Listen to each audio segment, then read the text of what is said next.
गिबियावनो बासायगिरि फोरबो जिसु ख्रीष्टखौ बाख्नायग्रोदों। बे इसोरनि जय जयकार मान मर्यादा गौरव प्रशंसा बिनि जाफ्लायथों आरो नैथियाव साफ्रोम नायगिरि नोंथांमोनखौ खुलुमहरदों आरो लोगोसेयैनो बे भिडिअनि गेजेरजों बरायदों।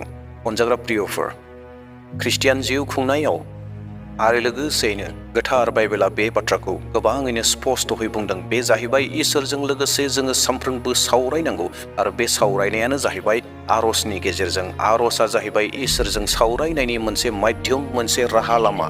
बे लामानि गेजेरजों जोङो इसोरजों सावरायनो हायो। दा बेयावहाय बियो जोंनि थाखाय गोबां गोनांथि आरो लोगोसे जोंनि जेब्ला गोनांथि जायो, जेब्ला जोङो नांगौ जायो, जोङो बे आरजनि गेजेरजों इसोरजों फोरमायो, इसोरजों सावरायो आरो जोंनि गोसोनि गोनांथिफोरखौ एबा गोसोनि हास्थायनायफोरखौ आरजनि गेजेरजों जोङो इसोरनो मोनथिहोयो।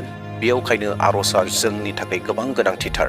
नाथाय अनजाग्रा प्रियफोर, नोंथांमोना मोनथिगौना, जों गोबां आरज खालामोब्लाबो जोंनि आरजनि फिननायखौ जों मोननो हाया, मानोना जोङो गोरोन्थि आरज खालामो। दिनै आङो बेबायदि गासै 9 गोरोन्थि लानानै फैदों, जि गोरोन्थिफोरखौ गोबां फोथायारिफोरा आरज खालामनायाव खालामो, जायनि जाहोनाव जोङो आरजनि फिननायखौ मोननो हाया।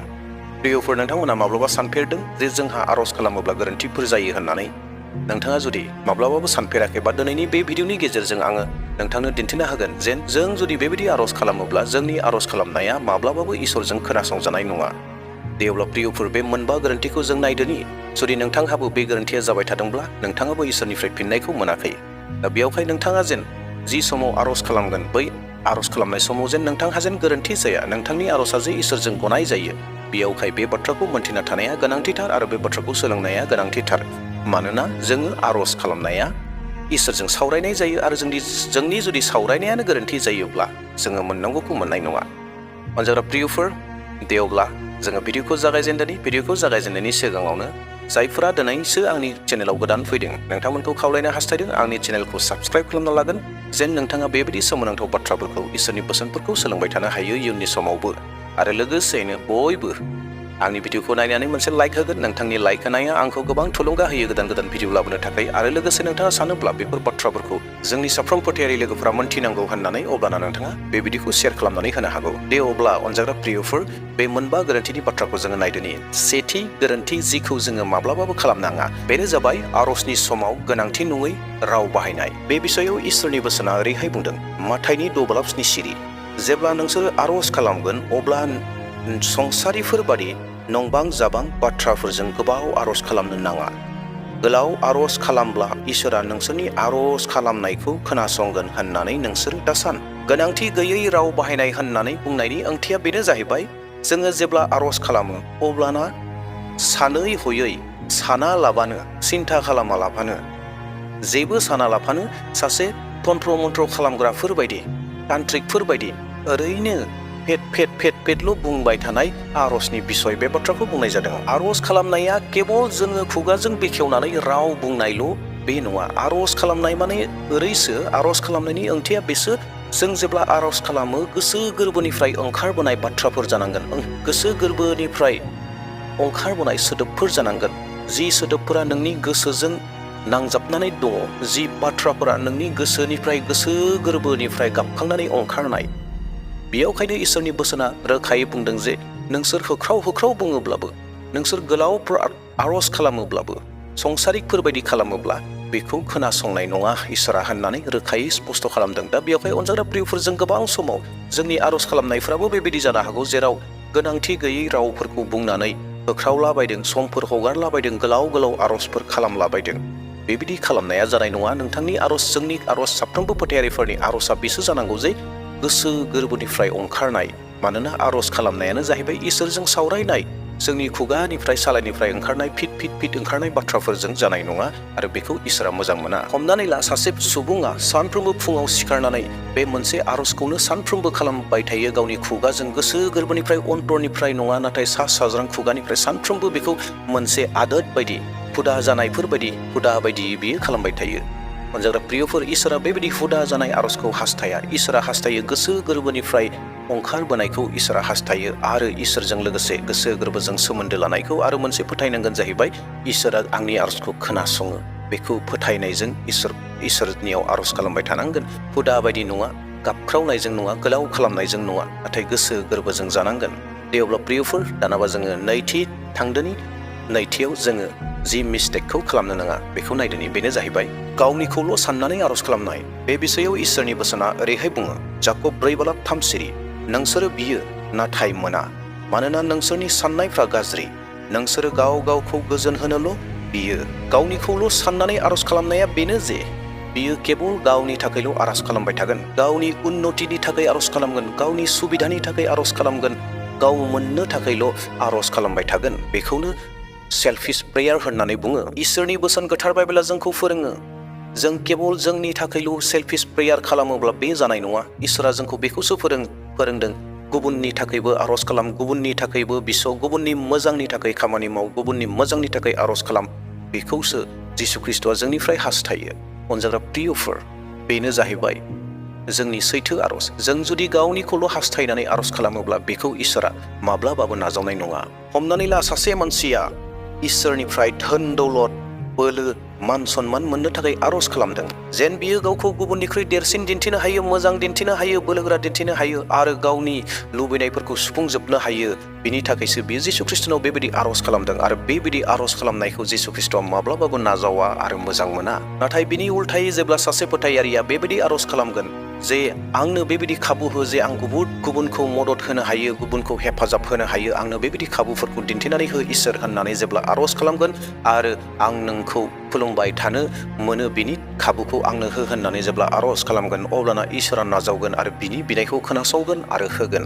अनजाग्रा प्रियफोर, बेयावहाय जों साबधान जानि, जोङो जिखौ बियो केबल जोंनि थाखाय सेल्फिश प्रेयार नङा, नाथाय गुबुननि थाखायबो जों खालामदोनि। दे दानाब्ला जों थांदोनि थामथि बाथ्रा जेराव जोङो आर'ज खालामनाय समाव गोरोन्थि खालामनो नाङा, बेनो जाहैबाय निमाहा होनो हायै गोसो। बे बिसयाव इसोरनि बोसोना ओरैहाय बुंदों, मार्कुस 10:25 जेब्ला आर'ज खालामनो गसङो अब्ला नोंसोरहा सोरनिबा सायाव माबाफोर जेंना साननाय दंब्ला नोंसोरो बेनो निमाहा हो, अब्लानो सोरगोआव थानाय नोंनि बिफायाबो नोंसोरनि गोरोन्थिखौ निमाहा होगोन। बाइबेलाव बे बिसयाव स्पष्टयै जों मोननो हायो जे जों जुदि गुबुनखौ निमाहा होआब्ला जोंनि आर'जआ माब्लाबाबो गनायजाथावना एबा नाजावजाथावना जानाय नङा। बेखौ जोंखौ मोनथिहोखादों। निमाहा होनो हायै जिथु गोसो दङ, बे गोसोआ जुदि दङब्ला, थायोब्ला, जोंनि गोसोआव मोनसे गोखाखौ लानानै फैयो आरो मेगन सानायखौ लानानै फैयो।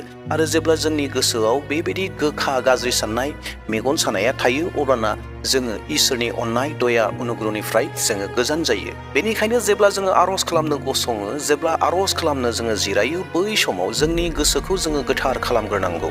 जोंनि गोसोनिफ्राय जोंनि गासै निमाहा होनो हायै गोसोखौ गोजान खालामनानै निमाहा होनो हानाय गोसोखौ लानांगौ, जों गोथार खालामनांगौ। बै समावसो जोङो आर'ज खालामनांगौ। बेबायदि खालामनानैसो आर'ज खालामनांगौ। जेब्ला जों गावखौ गोथार खालामग्रोगोन, गोसोखौ गोथार खालामगोन, बै समावसो इसोराबो जोंनि गासै बिनायफोरखौ खोनासंगोन आरो बे आर'जआ नाजावजाथावना जागोन आरो इसोराबो बेखौनो हास्थायो, बेबायदि आर'ज खालामनायखौनो मोजां मोनो। आरो जोङो मानो गुबुनखौ निमाहा होनानै आर'ज खालामनांगौ? बे जाहैबाय गुबुनखौ निमाहा होनानै आर'ज खालामोब्लासो जोंनि आर'जआबो गनायजाथावना जागोन, इसोरा जोंनि आर'जखौ खोनासंगोन एबा गनायगोन। दे दानाब्ला जोङो थांदोनि ब्रैथि जेराव जोङो आर'ज खालामनाय समाव खालामनो नाङा, बेनो जाहैबाय दिन्थिनो थाखायल' आर'ज खालामनाय। बे बिसयाव इसोरनि बोसोना ओरैहाय बुंदों, माथाय 6:62 नोंसोरो आर'ज खालामब्ला दिन्थिफ्लाग्राफोर बादि आर'ज दाख्लाम।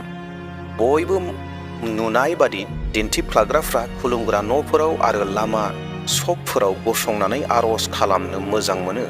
आङो नंथारगौयैनो नोंसोरनो रायथियो, बिसोरो गावसोरनि मोननांगौखौ मोनखाबाय। दिन्थिनो थाखाय आर'ज खालामनाया बेनो जे जोङो जेब्ला सासे मानसिनि मोसानायखौ बहाबा नायो, बबेबा स्टेजाव सासे मोसागिरिया स्टेजाव मोसानाया गुबुननो दिन्थिनो थाखाय मोसायो आरो गुबुननि वा वा आखाइ खबनाय बायदिसिनाखौ बै मानसिया मोनो आरो बेजोंनो बै मोसाग्रा मानसिया गोजोननायखौ मोनो, रंजानायखौ मोनो। बे जाहैबाय पारफरमेन्स खालामनाय। थिग बेबायदिनो बेखौनो इसोराबो बुंदों, जेब्ला नोंसोरो आर'ज खालामगोन बेबायदि दाखालाम। नाथाय गोबां मानसिफोर दङ, गोबां फोथायारिफोर दङ, आर'जखौ लानानै दिन्थियो, आं गोबां आर'ज खालामग्रा होननानै हयथ' गोलाव गोलाव आर'ज खालामगोन, गाबख्राव गाबख्राव आर'ज खालामगोन, दिन्थिनो थाखाय गोसा गोसा आर'ज खालामगोन। बेबायदिखौ इसोरा मुगैयो आरो बेबायदि मानसिफोरा जोबनाय बोथोरनि मोननांगौ साजाखौ मोनखाबाय होननानैबो बुंखादों रोखायैनो। गुबुननो दिन्थिनो थाखाय जि आर'जखौ खालामो, बे आर'ज खालामनाया गोसो गोरबोनिफ्राय फैया। गोसो गोरबोनिफ्राय फैयै आर'जखौ जिसु ख्रिस्ट'आ नाजावा। आरो गुबुननो दिन्थिनो थाखाय आर'ज खालामनाया जाहैबाय केवल गुबुननो थाखाय खालामनाय जायो, गुबुननो गावखौ मोजां होननानै दिन्थिनाय जायो। बेयावखायनो इसोरा बे आर'जखौ नाजावा आरो बिनि फिननायखौ होनाय नङा। हमनानै ला सासे फोथायारिया केवल मान सन्मान मोननो थाखाय, मानसिफोरनिफ्राय बाख्नाय जानायखौ मोननो थाखाय गिदिर गिदिर सभाफोराव थाङो, गिदिर गिदिर फारिलाइफोराव थाङो, गिदिर गिदिर प्रग्रामफोराव थांनानै आर'ज खालामहैयो। बे मानि थाखाय?